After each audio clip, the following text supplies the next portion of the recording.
Indeed, this is not restricted to only African countries.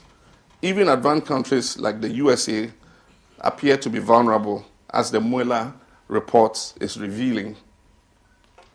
Reports on the activities of Cambridge Analytica in the last US elections are also worthy of note. Unfortunately, activities of specialized organizations offering election manipulation services have become commonplace in Africa too.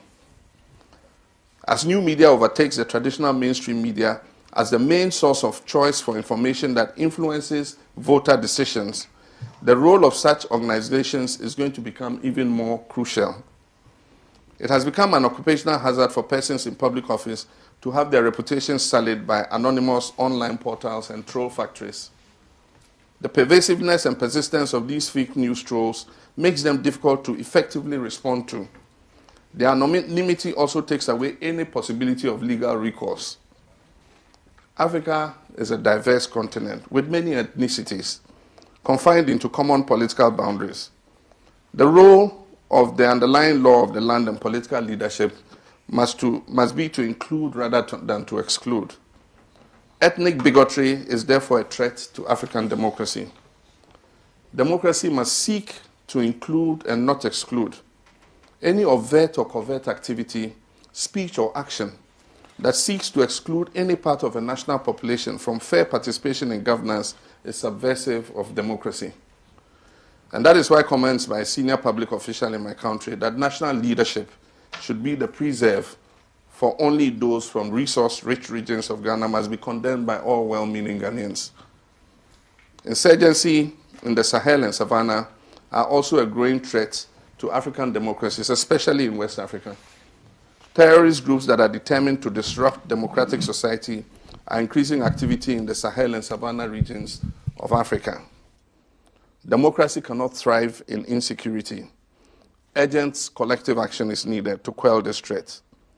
Already disturbing terrorist activity in Nigeria, Chad, Mali, Niger, Cameroon, Burkina Faso, and Cote d'Ivoire have the potential of spreading and undermining our flourishing democracies. All in all, I would say African democracy is blossoming. It needs to be nurtured. It needs to be consolidated. Africans must accept our new democracies as a way of life. We must create societies that are free, but also disciplined and orderly.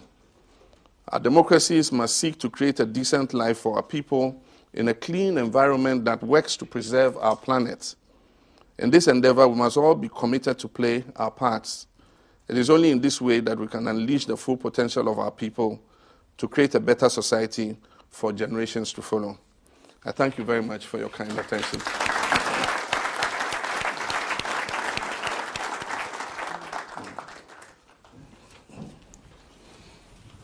Thank you, Mr. President, for your excellent speech.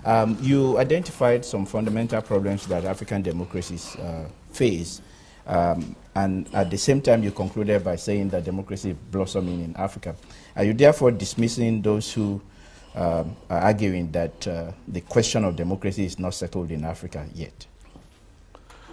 Well, the point I'm making is that we must recognize the successes we have achieved.